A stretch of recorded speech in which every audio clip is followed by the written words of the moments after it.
Hello, my name is Lindsay Handy, and this is my EDL 851 Supervision and Evaluation case study. Section 1 starts out with a summary and facts. So we know that there's a school principal who is due to submit teacher evaluations any day now. We also have Mrs. Stevens, who's a teacher. She's intelligent and has an excellent background in her subject. Mrs. Stevens, although, is not meeting expectations when it comes to her student engagement or teaching. So one Thursday after a visitation to Mrs. Stevens' classroom, the principal engaged in a post-visitation conference with her. During this time, the principal described her to be irritable, defensive, hostile to suggestions, and difficult to communicate with. While the principal didn't directly give action steps, he subtly mentioned some suggestions to involve and motivate the students more. Mrs. Stevens countered with excuses and challenges toward the principal. Because the principal felt that he was making no progress in the conversation, he ended the meeting and just moved on. The principal then decided that he should give her one more chance and visit the classroom again to see if any growth was made, if it was just a fluke. So on Monday, he visited Mrs. Stevens' class again for an observation, and he noted that there was little noticeable improvement in the class situation. So the principal did not make any comment to the teacher. He simply left and went to write her evaluation, where he recommended that her contract not be renewed. During the evaluation conference with Mrs. Stevens, she became very upset. She called it inaccurate and unfair. She blamed the poor observation on the principal's presence in the room, saying that she is uncomfortable being observed as well as the students feel uncomfortable. Mrs. Stevens also claimed that she never really truly received quality supervision, and she threatened to take the issue to court and stormed out of the office.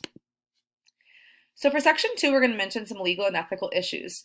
So in Colorado, which is where I reside, we have a Senate Bill 1091, which changes the way that principals, teachers, and special service providers are supported and evaluated in Colorado, with the ultimate goal of ensuring college and career readiness for our students.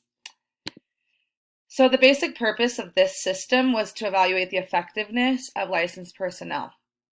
It was to ensure that all licensed personnel were evaluated in a fair way, using multiple, transparent, and timely, rigorous, and valid methods, and that 50% of the evaluation needs to be determined by measures of student learning. That it was also to ensure that all licensed personnel receive adequate feedback and professional development to support and provide them with meaningful opportunity to improve their effectiveness. And finally, it was to ensure that all licensed personnel are provided the means to share effective practices with other educators throughout the state. And this was found through the Code of Colorado Regulation. So legally, what went wrong? The teacher really needed to be formally observed based on multiple, fair, transparent, timely, rigorous, and valid methods. In this case, she really wasn't. He kind of just walked in, and while he may have been using some form of evaluation, we weren't really made aware of it. He just mentioned that the kids were not doing what they were supposed to. She had no effect on them. They kind of were loud, little engagement, but there really needed to be a formal observation that was done. Also, the teacher needed to receive adequate feedback based on the observation, and this feedback needed to be timely. And finally, the teacher needed to receive professional development support to provide her a meaningful opportunity to improve her effectiveness. As far as ethical, while the principal had reason to be frustrated with the teacher based on her demeanor, her attitude, it really was unethical to simply not coach her, because you wonder whether or not it really would be worth the effort to continue working with her. That's not really our choice to make. There's different ways to go about it, but in this specific case, she should have still been offered the opportunity to receive some professional development in her areas of growth. I also mentioned that even if the principal couldn't think of anything positive to say, it really was not ethical to just leave and not bother trying to coach her, even if she was difficult to coach. That's one of the tricky parts about being a principal or a supervisor, but it ultimately is part of the job description. And finally, the principal subtly suggested things She might try to involve her students more, but you can't assume that all people take subtle clues um, as a required form of improvement. So that wasn't necessarily the best way to go about that. So really what has happened here?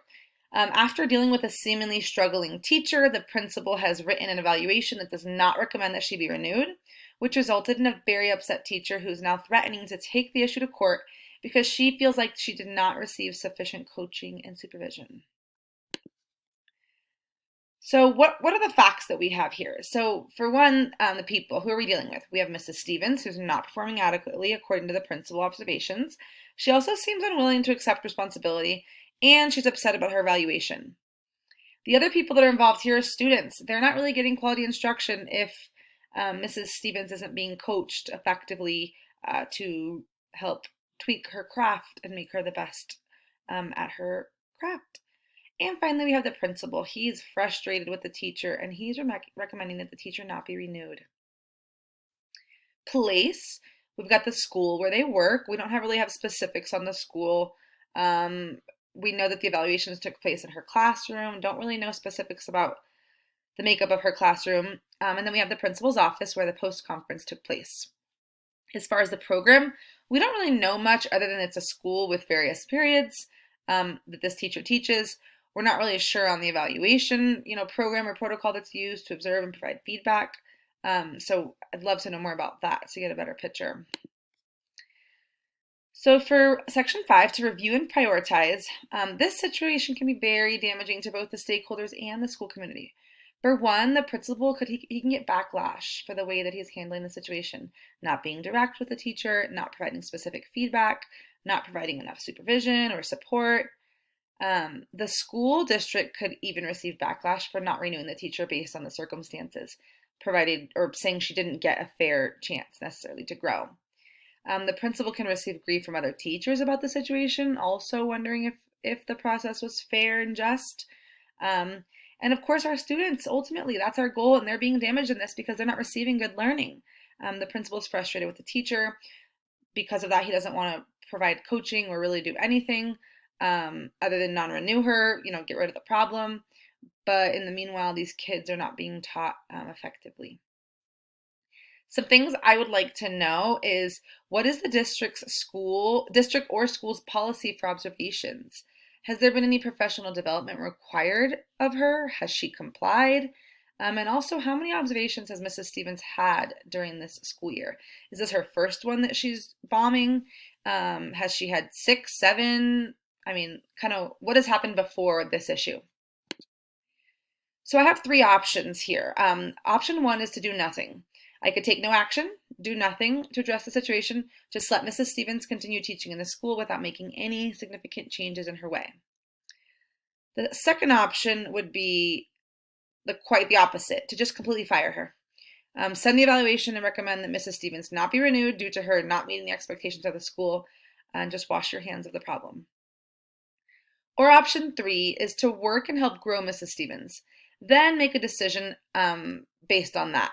Put Mrs. Stevens on an improvement plan, schedule an observation with Mrs. Stevens, coach her on ways to engage students more, give actionable feedback, and then reobserve Mrs. Stevens and measure her growth. So with every option, there's a pro and there's a con, of course. And so we have to weigh the pros and cons to determine which option seems like the best one. So the first option of just leaving things as is, don't address the problem, just let Mrs. Stevens keep teaching and just let her have her tenure and be fine. The pro with that is Mrs. Stevens won't lose her job. She'll get tenure. She won't take the issue to court. She'll be happy.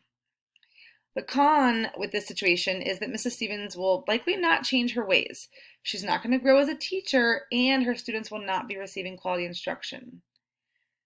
So that doesn't seem like a good option to me.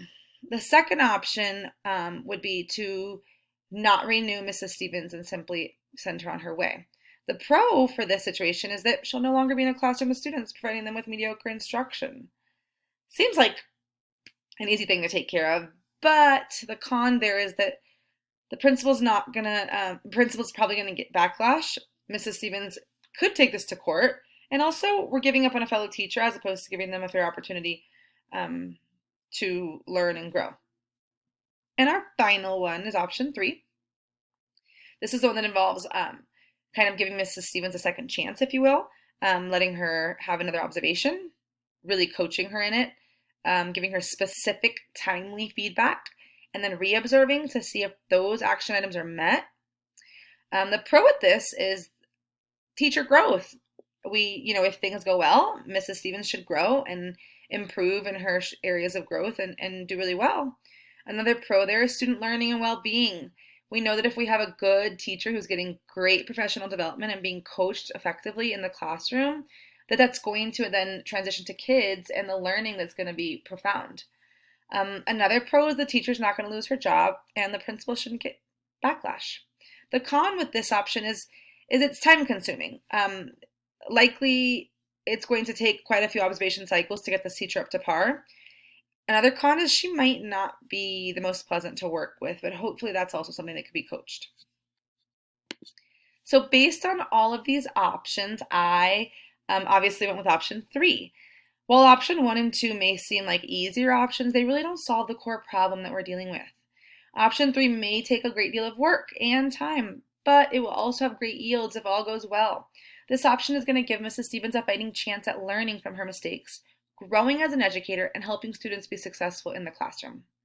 The school won't lose a teacher, but instead grow a teacher and create student success and school improvement. So then we think about, well, how do we implement this? So number 1, I would meet with Mrs. Stevens and let her know that you heard her complaint of not having had proper supervision and coaching, and you hope to remedy this. I would then schedule an observation with Mrs. Stevens.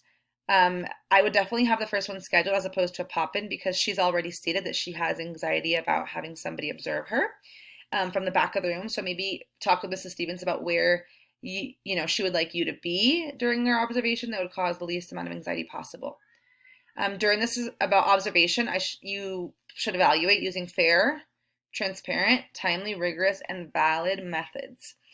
You should also check that 50% of what's being evaluated is determined by the measure of student learning. Then after the observation, I think we should engage in a timely, like within 2 days, feedback conversation where strengths are mentioned and growths are identified. And finally, action steps are thoroughly explained. We know that the quickest turnaround time that we can from observation to feedback yields the most change. So we want to do that as quick as possible. After that, schedule another follow-up observation to look for those specific action items and growth. And then repeat in another month with a new observation, feedback observation cycle. Finally, if the teacher makes substantial change, great. If not, you've gone through the process, you've done your due diligence. At that point, you could recommend that she not be renewed because you've tried multiple attempts to remedy the situation and no growth has been made. But you have to give the teacher the opportunity, and I think that following these steps is going to give her that chance. Thank you.